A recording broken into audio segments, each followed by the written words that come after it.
It is time for the Republicans to stand up and take the responsibility for protecting this country and be on point to get rid of this president. This president needs to be impeached.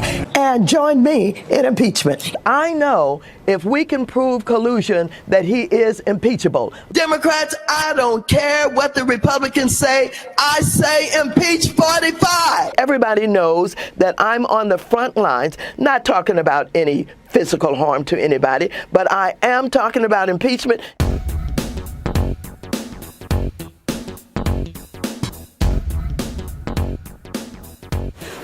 The hypocrisy and the hatred. It appears to me that they march forward to impeachment oblivious to what the American public is saying, oblivious to the American public wanting to put this behind us, oblivious to the destruction that they're causing in this House.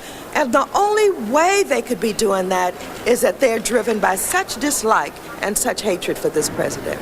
One of the things I don't like about all of this, despite the fact it is happening, is that private lives are being opened up in this political debate, and that families may be destroyed and lives may be destroyed. Once you start down this trail, it's really no turning back. Today it may be Livingston, tomorrow it's going to be somebody else. If this becomes a way to fight, then I think it's a sad commentary and a sad day here in this Capitol. How must our American soldiers feel to have their commander-in-chief under attack while they are engaged in battle? They have the right to feel betrayed and undermined. Today, we are here in the People's House debating the partisan impeachment of the President of the United States of America, while the commander-in-chief is managing a crisis and asking world leaders for support. This is indeed a Republican coup d'etat. Mr. Speaker and members, Americans all, the Republicans will couch this extremist, radical anarchy in pious language, which distorts the Constitution and the rule of law. Bill and Hillary Clinton are the real targets, and the Republicans are the vehicles being used by the right-wing Christian coalition extremists to direct and control our culture. The rule of law has been violated in denying the president notice of charges, by the abuse of power in the collecting of so-called evidence, and the denial of the presumption of innocence. President Clinton is not guilty of the trumped-up charges presented in these 4 articles of impeachment.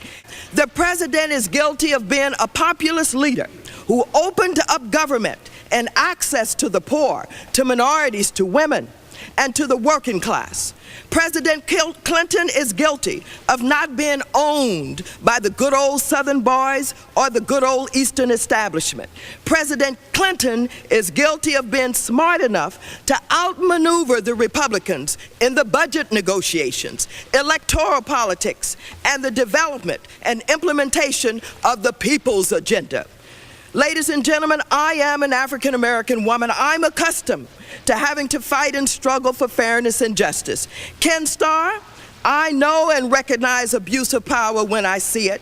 You are guilty.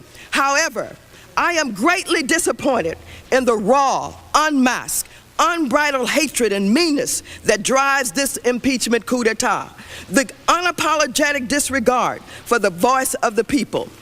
My Republican friends, what you do here today will long be remembered and recorded in history as one of the most despicable actions ever taken by the Congress of the United States of America. I don't respect this president. I don't trust this president. He's not working in the best interests of the American people. His motives and his actions are contemptible, and I will fight every day until he is impeached.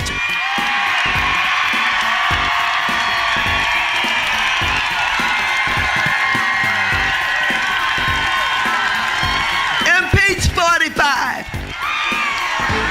Impeach 45. Impeach 45. Don't forget who he is. is. He's shown us what kind of human being he is, and he is not going to change. Ladies and gentlemen, my millennials, stay woke. Thank you. Go ahead, impeach 45.